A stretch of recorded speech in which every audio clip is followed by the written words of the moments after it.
Assalamualaikum warahmatullahi wabarakatuh.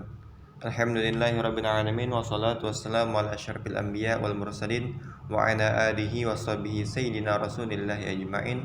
Allahumma salli ala sayyidina Muhammad wa ala ali sayyidina Muhammad.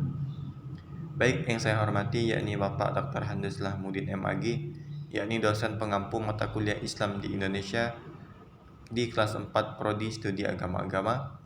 Baiklah, di sini saya Andika akan mempresentasikan sebuah makalah tentang Muhammadiyah dan Nahdlatul Ulama, sejarah, perbandingan dan kontribusi terhadap perkembangan Islam di Indonesia. Baiklah, untuk yang pertama kalinya, di sini saya akan membahas tentang sejarah terbentuknya Muhammadiyah. Secara etimologis, kata Muhammadiyah merupakan berasal dari kata bahasa Arab, yakni Muhammad, yang artinya terpuji. Kemudian ditambahkan ya nisbah pada akhirnya untuk membangsakan kepada kata Muhammad. Sedangkan secara terminologi, menurut sumber-sumber primer dijelaskan bahwa Muhammadiyah adalah organisasi Islam yang didirikan oleh Kiai Haji Ahmad Dahlan pada tanggal Zulhijjah 1930 Hijriah, bertepatan dengan tanggal 18 November tahun 1912 Masehi di Yogyakarta. Nama Muhammadiyah pada mulanya itu diusulkan oleh kerabat, murid sekaligus sahabat Kiai Haji Ahmad Dahlan yang bernama Muhammad Sangidu, yakni seorang khatib Anom Keraton Yogyakarta dan tokoh pembaharuan yang kemudian menjadi salah satu penghulu Keraton Yogyakarta lewat keputusan Ahmad Dahlan setelah melalui sholat istikharah.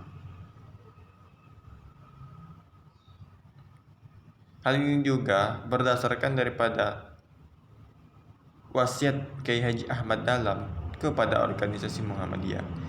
Hiduplah Muhammadiyah dan tidak mencari penghidupan dalam Muhammadiyah. Adapun latar belakang terdirinya Muhammadiyah secara garis besar itu ada dua faktor. Yang pertama faktor subjektif, yang kedua faktor objektif. Faktor subjektif, yang pertama sebagai ulama dan intelektual muslim yang relatif cerdas pada zamannya. Yang kedua, memiliki kepekaan sosial yang tinggi. Kemudian, sebagai ulama yang bertipe ulama praktis bukan ulama teoritis.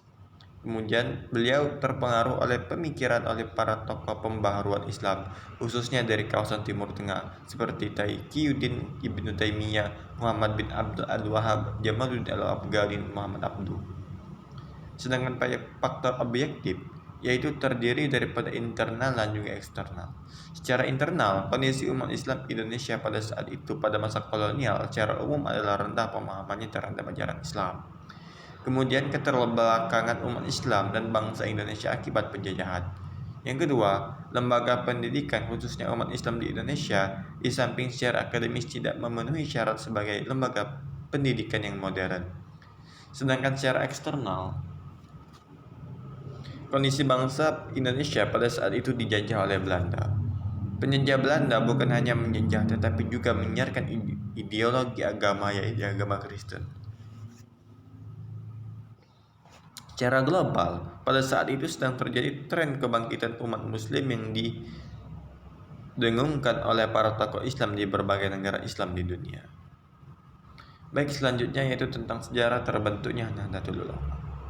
Nahdlatul Ulama atau disingkat NU artinya sebuah kebangkitan ulama, yakni sebuah organisasi yang didirikan oleh para ulama pada tanggal 31 Januari 1926 yang bertepatan dengan 16 Rajab 1344 Hijriah di Kampung Kertapaten, Surabaya, Jawa Timur.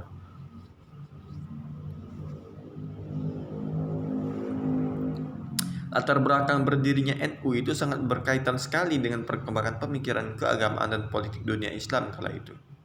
Pada tahun 1924, di Arab Saudi sedang terjadi arus pembaharuan oleh Syarif Hussein, Raja Hijaz Mekah yang berpaham Sunni.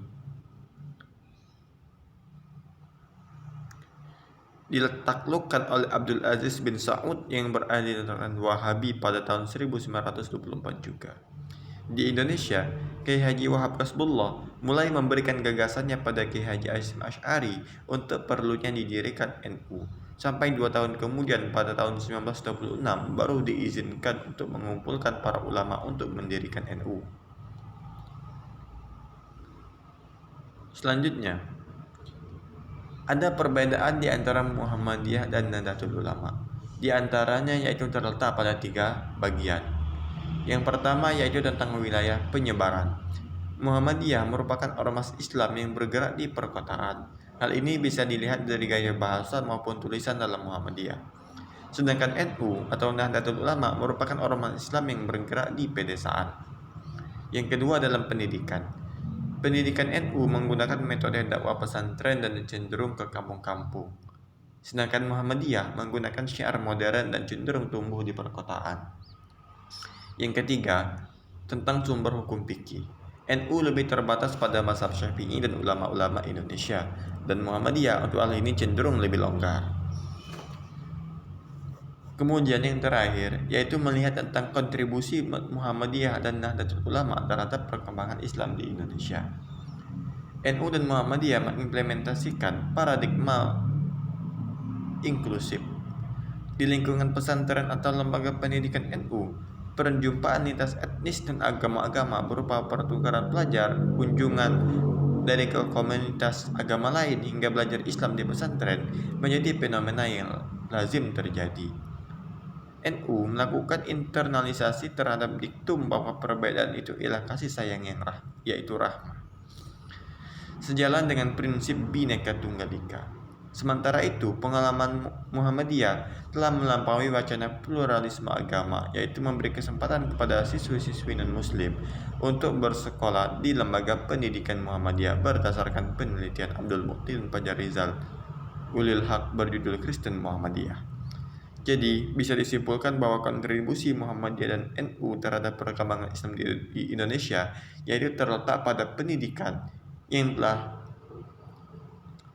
diwujudkan oleh NU dan Muhammadiyah sejak awal kalinya berdiri, dan juga tentang metode dakwah ataupun syiarnya yang hingga pada saat ini Islam mampu berkembang dan menjadi mayoritas muslim terbesar di Indonesia, bahkan juga menjadi negara muslim terbesar di dunia. Baik, demikianlah presentasi saya akhiri dengan salam. Wassalamualaikum warahmatullahi wabarakatuh.